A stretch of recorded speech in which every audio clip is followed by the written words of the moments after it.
In this video, I'm going to show you how to make a group in Vrchat. Now, all you have to do is to navigate to Vrchat website, as you can see now. Just make sure you're logged into your account. Then click on this tab that's located at the top left. After that, click on Groups. And this option is only available if you have VR Plus. Just click on Create Group. In my case, I don't have it available.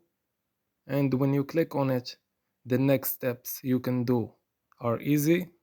The first thing is you will be asked to name a group, then create a source code, 3 to 6 characters long, then write a description of your group.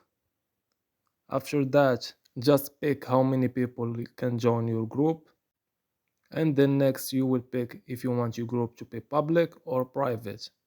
This setting cannot be changed, so choose carefully. The next step will select a banner for your group, and after that just go ahead, select a group icon. Then finally you'll be shown a preview of your group, and then just click thumbs up and your group will be created. As always, thank you for watching.